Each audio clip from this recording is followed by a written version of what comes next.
If you're the #1 producer as the manager, then you failed as a manager. Make sure you're not title chasing. Not all shops are the same. It's not one size fits all. Managers that are most effective understand how to meet individuals where they are in their personal development journey. But one thing I would say, if you're a BDO now and want to enter into management, don't consider it until you've mastered being a BDO.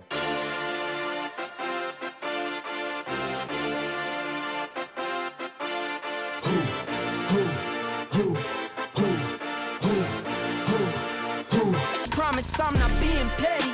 I'm the one they envy. Brody moving state to state. Make $1 million out to send me. Plus I grinded from the start. I was stacking pennies. I might dip like Machiavelli. After the confetti, who ready? We ready. Who ready? We ready. Who ready? Who? We ready. Who? Who ready? Who? We ready. Who? Who ready? We ready. Who ready? We ready. Who ready? Who? We ready. Who? Who ready? Who? We ready. Who?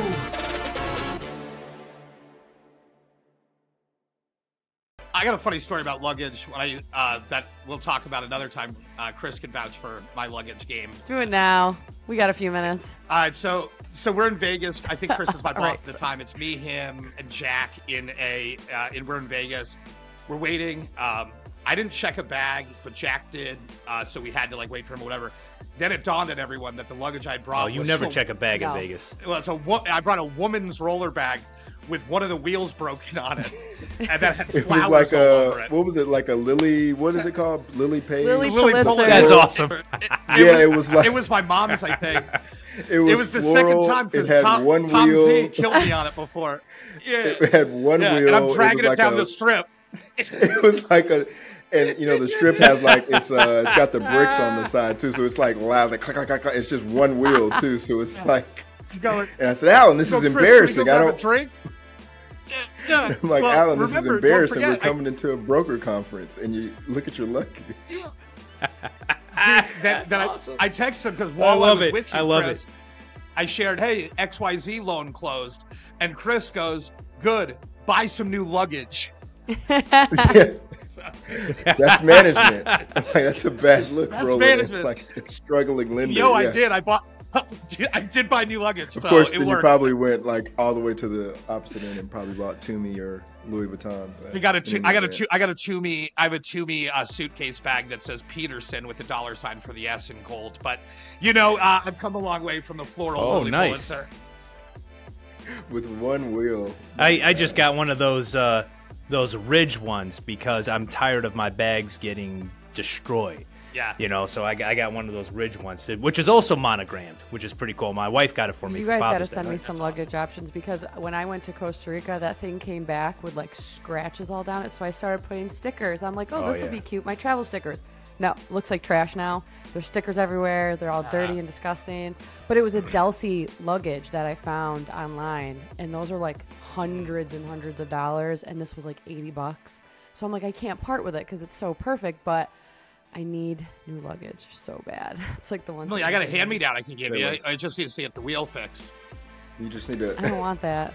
Too much pink on there You for just me. got to roll it on the Samsonite. right side, and you'll be just fine. It's not the missing Get a wheel, it's the Samsonite. colors. It's too much. It's aggressive. It was everything. Yeah. It was everything. No, that's funny. That's funny. Hey everyone, welcome back to the BDO Show, a podcast for passionate BDOs wanting to level up their game with advice and stories from battle-tested BDOs. I'm your co-host, Emily Detour, and I'm here with my fellow co-hosts, Alan Peterson, Ryan Krogi, and that guy on his screen, Chris Hackney. I thought you were going to say daddy, but. No, do you guys That hate was- that? Do you Oh. want me to redo That was it? Yeah. let down. No, leave that in. I don't even know if For the sure. people are going to see this as that guy. At the beginning of each episode, we're going to go ahead and remind you to like, subscribe, send your emails with topic and suggestions over to the BDO Show at artofsba.com. Okay, BDOs, it's story time. And no, I am not talking about the time Sterling tried to finance a zoo. You'll have to go back to episode 3 for that. I'm talking about the story that your borrower has in their head, and they may need that extra boost to finally get it onto paper. Rapid Business Plans is a known and trusted partner that can help them do just that. Whether your borrowers are working towards acquiring a business, starting one up, or expanding and making moves, within just a few short days, Rapid Business Plans will deliver powerful, fast SBA and USDA ready business plans with projections and assumptions. If they need an export business plan for an ITL loan or a feasibility study, they have you covered there too. We know this process is not a walk in the park, or should I say zoo. Let the Rapid Business Plans team take some of the wild out of the process so that your borrower's vision and passions can come to life. For more information or to get acquainted, email Bethany McClellan at bethany@rapidbusinessplans.com or click the link in the show notes. So today we are going to be talking about, and we've saved this episode for the last couple of weeks because we wanted to make sure we had most people here. We're going to be talking about management styles, and what we're going to do is start with Chris, since he went from BDO regional manager, maybe there's some other titles in there I'm missing, and now he's the president of SBA lending for Credit Bench. So why don't you kick off our episode today? Yeah, management. It's so important when you're in the BDO space that you find the right manager you want to work for. And if you are thinking about the management track, looking at the shop and if there's an opportunity for you to get into that role. I think there's certain personalities that are more inclined to be a manager. There's certain sales skills you need to have to be a manager. But you need to be thinking about that in your career 5-10 years down the line. Where do you want to be? Not everyone wants to be a manager, and honestly, sometimes it's better to continue to do sales. You got to figure out what you want before you enter into the space. But it's super important to understand who are the type of managers that I like to work for. Is it a micromanager? Is it someone who's going to just laissez-faire and let me do my own thing? So, Alan, I know we've worked together. I think I was your manager, but I never asked you to do one thing. And you also managed people while I was managing you. So, what type of managers do you prefer, and what's your style? I think it's interesting because you need to, think about meeting people where they are. So when the people that I was managing were more junior folks, so that was a lot of fun for me because I was able to kind of influence them and kind of teach them sort of sales 101 type things that are really exciting to me, that I was pretty passionate about that piece to the puzzle. But transparently, the way I like to be managed is the way I'm currently managed and the way you managed me, Chris, which was leave me alone, support me as I need, and then ultimately, have enough trust in me and my abilities. Earlier in my career, though, I'd really benefited from folks that were more mentor and would lead by example, right? Like for me, I would always have a hard time considering, reporting to somebody that was trying to ask a lot and maybe micromanaging me that perhaps hasn't done the gig themselves before, right? And you see that out there as well. For me, the way I like to manage is to show people and to prove to people that I can do it. I used to do things like calling clients on speakerphone and allowing them to hear me go through the program and the different pieces to the puzzle to actually show them, like, listen, I do it this way. You can do it your own way, but this works. Make sure that these key points are things that you're doing. I came from a director role into a production role because, Chris, you started by saying for some folks, it's better not to be in that manager role. For me personally, today, at this stage of where I am, I love just being in production, and I'm in a good situation because, my manager, and that Ryan rolls up to as well right now, and I know, Ryan, you've got a similar story. You've been in management before. Being in production is great when you have the trust and the support of your organization, and, if I need you, I got you, but if I don't need anything and everything is going smooth, I might not hear from you besides a pipeline call. And I think that that's really nice. But if I was very junior in my role, that wouldn't be enough support. So you got to find the right fit for what you're looking for where you're at. And managers that are most effective understand how to meet individuals where they are in their personal development journey, motivate, inspire, and continue growth with those individuals. That's the way I see it. And I'm very happy in production and just kind of doing deals, man. It's been exciting. And Ryan, I'd imagine you'd mirror some of those points with your own experience, wouldn't you? Absolutely. I like to say that I had the right manager for the right stage of my career. Yeah. Some of them were fantastic for what I needed it. Some of them were absolutely horrible, which gave me the nudge to maybe it's time for me to look elsewhere for employment. I had one of my first managers when I was still a young BDO trying to figure things out was when I was with a community bank, probably back in 2004, really helped me along. Shout out to Teddy Bangert out there in North Dakota right now, president of a credit union out that way. But Teddy kind of just took me under his wing and really kind of showed me on how to really structure deals, talk to people, but more importantly, it was like, it really gave me the whole customer service from a high VP level on talking to more sophisticated business owners, which I really never had that refinement in the prior 4 years prior to working for him. So I think that was key for me to really kind of hone in my skills. Now I'm with you, Al. Now that I have 25 years under my belt, I love having a manager that I do here where he supports me when I need to from an administrative level, but for the most part, he trusts me to just be out here and hang big numbers on the board. You know, I don't get micromanaged. I don't get asked anything. I think he will check in every once in a while and say, hey, you need anything? Haven't heard from you from a while. And I'm like, no, man, I'm good to go. And so it's great to have the right manager at the right time.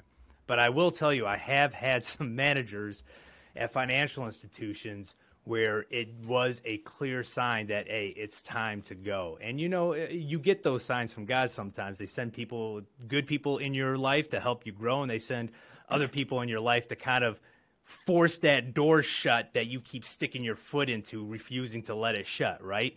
So I had a situation like that at a financial institution where I knew it was time to leave. I kind of felt it was time to leave about how big they were growing and how rapid that they were getting big, where it was just starting to get really cantankerous at the end, to the point where I was putting together. Yeah. Cantankerous? I told you I'm full of big words, man. We were talking about that earlier with what would I say? Functional obsolescence. Yeah. Spicy in here today. It was getting really heated in probably the last year. I don't know what that word working. means really quickly for the audience. Cantankerous? Yeah. Confrontational. It was very confrontational, very the pieces weren't fitting together. That's kind of a quick definition of cantankerous. You could say grouchy. Yeah. Is also, if you call somebody cantankerous, you could call them grouchy, irritated. So the relationship was getting strained. And I started to see the signs of it when I would perform very well. I'd have a big deal, big closing, and this manager would take the credit for it. But when something would go wrong and I would seek help to try to rectify a situation, I was thrown under the bus.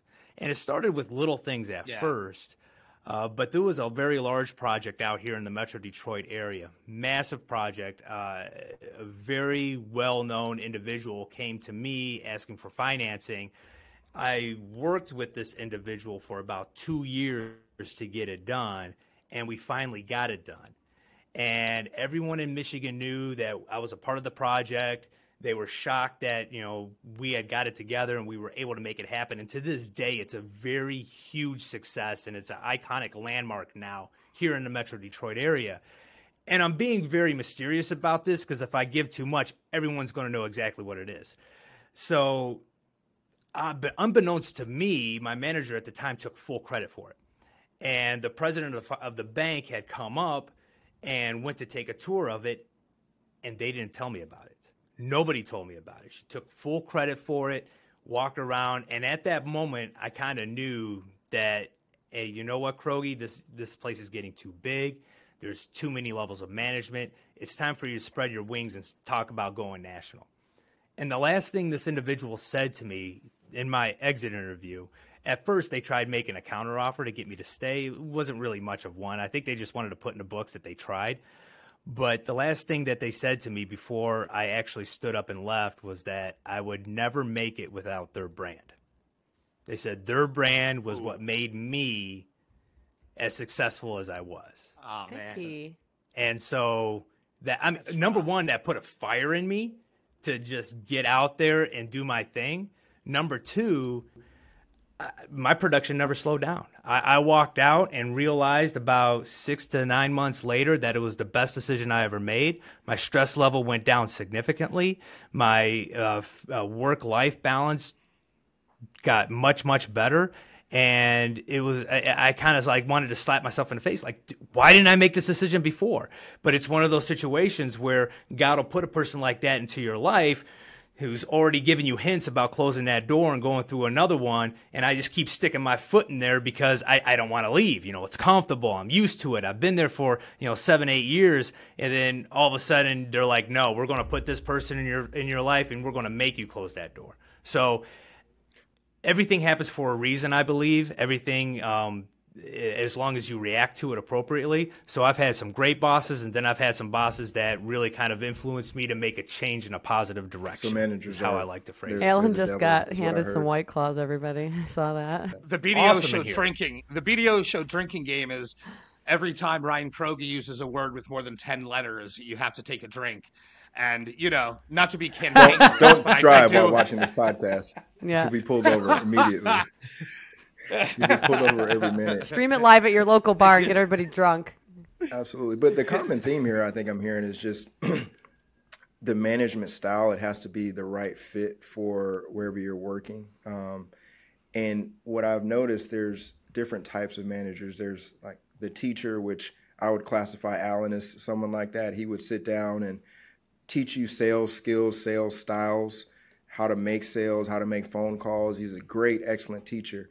Then there's like the coach, who is, I would equate myself as a coach. I've got different players on my team. I don't treat them all the same. Like a Sterling, I'm going to let him do his thing. Another person I might be on a little bit more. I might micromanage them more because I got to pull the production out of them. So that's more of a Coach Bill Jackson type of person there. And then you have the micromanagers, and the micromanagers are probably the people that are sales managers that are not producing sales managers as well. That's important. Alan, I think, said that they've never done the gig.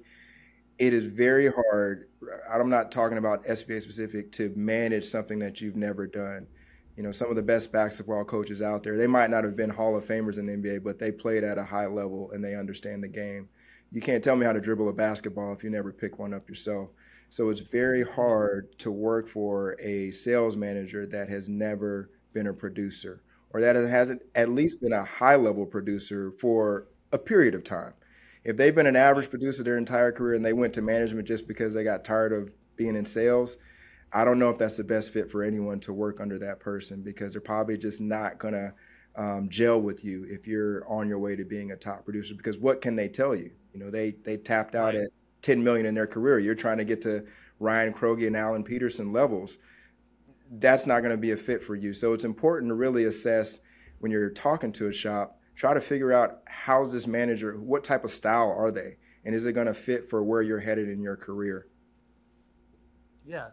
Chris, what I always appreciated when we worked together was when you became my superior, it was great because I know that you did the deal. You were the top guy before you got that bump. So I know that you were walking the way that you were talking, right? And I think that was big. And then beyond that, our, at the time, division president, who's now the CEO, who was a guest on our show, luckily, is a very well-respected OG SBA, guy. And it's the mom. For SBA is the mom. People, people like me need that, because that's what you do. And even thinking about some of the younger producers that I used to manage directly, I still indirectly manage and mentor a bunch of younger guys. And I think that, that's really all that my need was. Like for me, I'm in the perfect spot because I'm in production. I get to do my thing. I'm not responsible for approving, expense reports where no one has their receipts in order. I'm not doing all the funny, fun stuff like that. But I'm getting to inspire and motivate, BDOs that are coming up and still come to me for advice. You know what I mean? And that makes me feel really good. And it's something where I kind of get the best of both worlds. You know what I mean? And I think any of us can do that, regardless of what the title is. It's interesting to put somebody else on game because, as I say all the time, you can't give something away unless you really got it. So if I can give some good advice to somebody, that reminds myself that I really do got it, and it keeps me confident and keeps me working 12 hours a day because I got to, right? So it's all about being in the right shop at the right stage of your development and making sure you are getting the right support, whatever support that might be. For Ryan and I, it's no support. I know you don't micromanage Sterling. You know what I mean, Chris? It's like No, when no. And that's when the your way we early ought to be. stage career, yeah, and when your early stage career, you definitely it's better if you're working for a teacher type of manager, Right. because they're going to teach you, they're going to help you avoid certain mistakes, they're going to figure things out for you that you would have taken you a longer time to figure out, and they're going to take the time to get you up to the level that you need to be. Unfortunately, it's more of a lack of time where I can't be the teacher that I want. I can be a teacher type of man. I just don't have the time to sit and walk through. And I've had, I guess I'll shout him out. Alex Archer, he used to work with us. Yeah. Good guy. Everyone loves Alex Archer, but he needed teaching, and I didn't have the capacity to do that. But then he went to his next shop, and he blew up he's out of the sphere as a rocket with his production. Now he's at another shop and doing even better, and I'm so proud of him. And we're still close. We hang out all the time because I was very transparent as far as like, here's my style, here's what you need. And he found that in the shop he went to. That sales manager was a teacher, and that sales manager actually did a lot of the work for him. He's like, you just find the deal, you bring it in, I'll type your term. Alex says, my new manager, he types the term sheets for me in my pre-flight. I said, well, you need to be giving him some more bips then. But it's important that you figure out and get close to a teaching style manager when you're starting your career. As you progress, you're going to look for more of a coaching type of relationship with your managers, so they can just there for support, there when you're needed or when you need them, and then you can just do your thing. It's definitely like not all shops are the same. It's not one size fits all. Just it may be a good fit with you in the shop, but maybe the management style just isn't there for you, or what you need or what you're looking for in terms of career progression, or how you learn and how you BDO, just how you are on the road, or how you. So I feel like every manager, it's not even that the manager will make or break your career. It's just that you need to find one that you are cohesive with and you can communicate with, and you guys can speak the same style. And then I was going to ask you guys, what made you transition from being just a BDO to want to manage? Ryan, what do you? I never wanted to manage. It was just some kind people of that's like the next step for them, though. They're like, I've done it. I've outproduced my number year by year, and now I'm ready to take on a team. So, and I still, contrary to what you believe, Emily, I think I'm still too young to go into management. I still have where's not just when you. You need him. He would have cracked up. I still think that I have more on the production side that I want to do before I start to slow down, take a management position, and give more out. I That's prefer just 'cause you more. just got a Ferrari. You got to be able to make sure you can. Did he really? And I got 4 daughters, so I'm constantly having to dole out cash for everything that comes in our house. You're on pace to break 100 this year too. I mean, I've seen Encino, but keep going. Does Gibson need like an assistant sales manager over there? Is he might. He's we're firing on all cylinders out here. Him if like need be. I'll be the gatekeeper. No, he's no. But we don't want to use names, but Ryan, it's like, did you feel that you were forced, or did you feel like you thought as a younger guy, like, this is what's next and I need to progress or can you like elaborate a little bit on that? So I did. So at first it was, so when I went to, it was at Huntington Bank. When I was at Huntington Bank, I was hired because they really didn't have much of a presence in the state of Michigan. They were all based out of Ohio, right? So they were crushing it in Ohio. They had just bought a bank called Unison and took on an entire SBA team that were all based out of Columbus and parts of Ohio, and they were doing very well just as they acquired them, but they didn't have much of a presence in Michigan. So I think I told you the story about how I was hired into Michigan several episodes ago. But when I started, it was like just my boss at the time, Craig Street, who was great. He's now over at United Midwest Capital, I think. But he just said, dude, just do what you do, generate a culture, get people just sending you deals, and prospect. And so I started growing the market pretty quickly. We had a great branch network, great business banker network. I had a great mix. I was producing about $60 million a year. Half of it I was self-generated. Half of it were coming from the bankers that I was supporting. And it got to a point where, man, Michigan's really blowing up. We need to hire some more people, but we don't have any talent in Michigan. That's the problem. It literally, for years, almost my entire first half of my career, it was me and one other guy in the state of Michigan that were really doing all the SBA volume here. So it was like, and he wasn't leaving his financial institution because he was doing great over there. And it was like, okay, so now we need to start training people. So we started bringing over some business bankers, and they were like, all right, Ryan, we want you to train a junior lender to do what you do.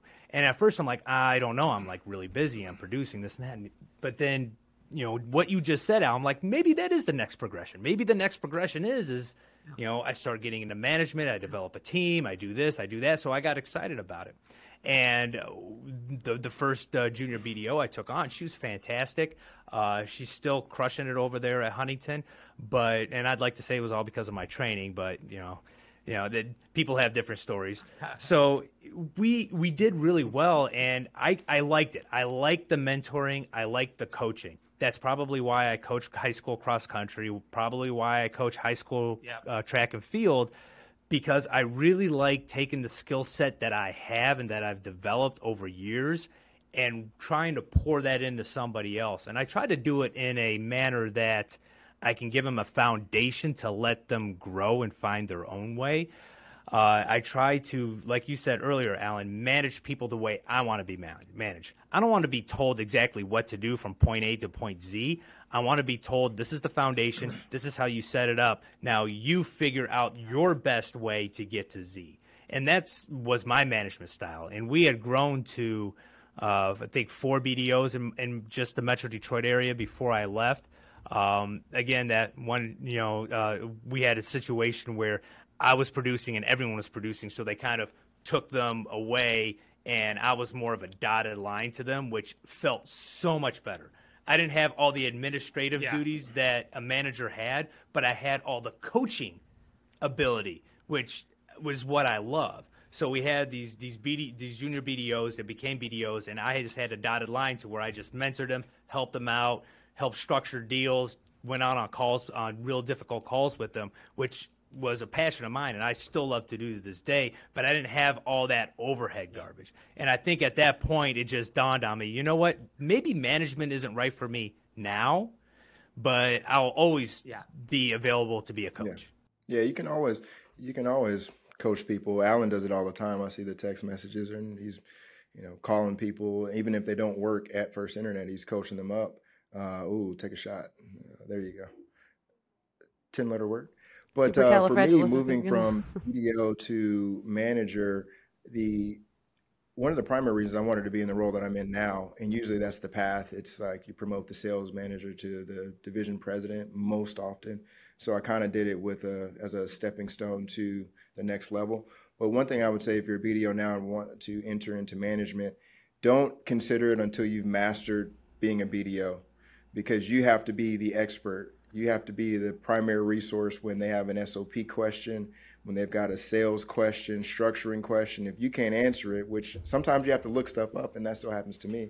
But if they can't come to you and they lose confidence, then you're not doing your job. So I do see that sometimes where people just go from BDO, they do it for a year, maybe 2 years, and they get a shot because no one else wants to be a sales manager, and they do it, and they're not the person. You lose your credibility. Your team doesn't really respect you. They're going to the credit manager all the time, and you're just like, okay. And eventually everyone looks up, well, why do we have this person here? They're not really providing any value. So make sure you've mastered your craft before you make the transition to a manager. And also understand management, to quote the great Sterling Birdsong, I don't manage, I own. It's not easy. You're managing production for a bank, which you probably don't have equity in, which means you'll always be asked about production. It's always going to be, they're going to be breathing down your neck. You're going to be chasing down, receipts for expense reports because, it's an ATM withdrawal and you're trying to get an expense for one of your lenders and back them up. True story. So it's not as glamorous as it looks, but there is a reward factor to it. But I think sometimes people think, I just become a manager and I've got a team of 10 guys that are producing and kicking butt. I'm coasting and getting my override. That's it. Heck no. I mean, my day is not, I say every morning I wake, my day is not my own. I have a lot of stuff that's just placed on my calendar, as we all do. but also I could have fire drills. Every loan is my loan. Imagine that, right? Yeah. Alan has his production. Ryan's got his production. I'm sure they care about each other's production, but if there's a fire drill in Alan's deal, Alan's got to sort that out. But for me, my team of 10 or 12 now, when there's a fire drill, example, it's the end of the quarter now, there's a fire drill on 3 loans. I'm in on each conversation on each loan, trying to figure out how we can put these fires out. So realize that too. You go from your own pipeline, your own production, to everybody's pipeline and production is yours, which means you have less time to dedicate to your own production too. That's important because if you make the transition into management from BDO, you give up some of that production and it might be hard to make the transition back. Because I always say, one of my quotes on the Art of SBA Lending's podcast is, if you're the number one producer as the manager, then you failed as a manager. Although I'm number one right now, but that'll change by the end of the year. Sterling, where you at? Your manager should not be the top producer in your shop. They should be coaching you up. They should be giving you looks. If they are, then that means there's some selfishness to what they are doing, and they're not picking the right people, and they're not lifting up their team. So that's something to ask too when you're interviewing with who's your top producer. And if it's the sales manager, then probably what they did, they just picked the best producer and just, hey, we're going to give you an override in order to keep that person there. And they're probably not a true manager. Yeah, it's a retention play. They're like, oh gosh, Chris, he's the top. Let me just, hey, we'll make you a manager and give you some bips just to keep you here. Yeah. And I probably not picking up your phone calls. You have questions. I'm like, dude, I got my own deals, buzz off. So it's important to really ask those questions too. Like, who's your top person? If it's the manager, you might want to dig a little bit deeper as to why that's the case. Art of SBA Lending hosts the BDO retreat. And at the first BDO retreat, shout outs to the BDO retreat. And when that gets announced, I would encourage anyone and everyone to try to get a spot there. It will sell out. Is it in Dubai? My ticket's punched. Is yours, Alan? I'm first gen, dude. I'm right there. I'm going. But they had I think we'll all be there. The first year, Chris. Yes, we will. We did an exercise. With Dustin Baker, pre-Shatterbox, but shout out Shatterbox.